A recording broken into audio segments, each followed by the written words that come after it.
स्वागत है स्टूडेंट्स। यहाँ पे क्वेश्चन है कि एक लैडर है हमारे पास, is leaned against a smooth wall and is allowed to slip on a frictionless floor. ठीक है। विच फिगर रिप्रेजेंट्स ट्रैक और trace of its centre of mass. ध्यान से देखो कि जो लैडर है उसका डायग्राम कैसा है और हम लोग यहाँ पर किस तरह से उसको देख रहे हैं। तो ये ग्राउंड हो गया, ये दीवार हो गया। ठीक है। और लैडर जो है वो लैडर मान लो कि कुछ इस तरह से फंसा हुआ है यहाँ पे। अब हमको ये देखना है कि यहाँ पर फोर्सेस कौन कौन सा होगा और किधर किधर होगा। सबसे पहले तो सेंटर पे इसका वेट लगेगा। ठीक। उसके बाद अगर देखेंगे,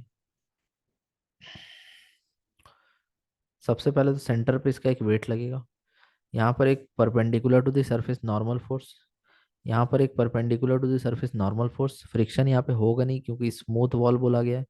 तो ये हो जाएगा वेट, ये हो जाएगा नॉर्मल फोर्स, और ये हो जाएगा दूसरा नॉर्मल फोर्स। ठीक है।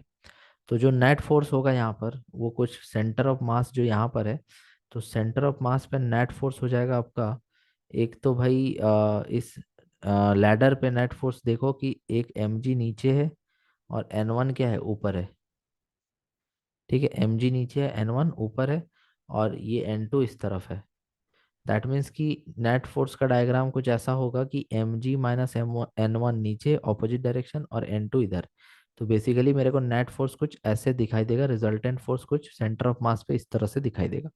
बट ये डायरेक्टली सेंटर ऑफ मास कुछ ऐसे इस दिशा में नहीं जाएगा। तो ये तो डायग्राम आप सोचना भी मत, क्योंकि ये पॉइंट आ रहा होगा नीचे और ये पॉइंट बढ़ रहा होगा आगे, क्योंकि इसको रोकने के लिए फ्रिक्शन है नहीं।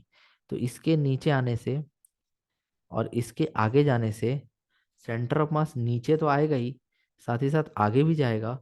दैट मीन्स कि नीचे आते हुए आगे बढ़ना है ऐसे। समझ गए। डायरेक्ट ये ऐसे नहीं जा रहा है क्योंकि लैडर कुछ नीचे आया और आगे भी बढ़ा। तो यहाँ है, थोड़ा और नीचे आया आगे भी बढ़ा, यहाँ है, थोड़ा और नीचे आया आगे भी बढ़ा, यहाँ है। इस तरह से करते करते करते वो नीचे आएगा। दैट मीन्स इस तरह से वो आगे बढ़ेगा। समझ गए। और जब ये पूरा नीचे गिर चुका होगा तो उस टाइम सेंटर ऑफ मास वापस से यहाँ आकर के फिक्स हो जाएगा। ठीक है।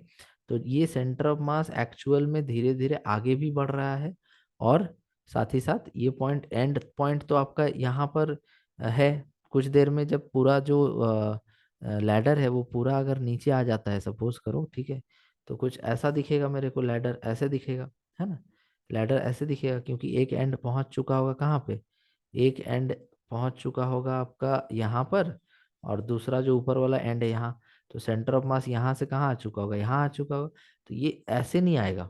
आ रहा समझ में, डायरेक्टली इस पॉइंट से उस पॉइंट पे नहीं आएगा, बल्कि ये कुछ इस तरह से यहाँ पहुंचेगा, ऐसे पहुंचेगा। समझ रहे हो, क्यों सर्कल टाइप से बनाते हुए। तो ये जो पाथ है ये होगा ट्रैक ऑफ सेंटर ऑफ मास। ठीक है।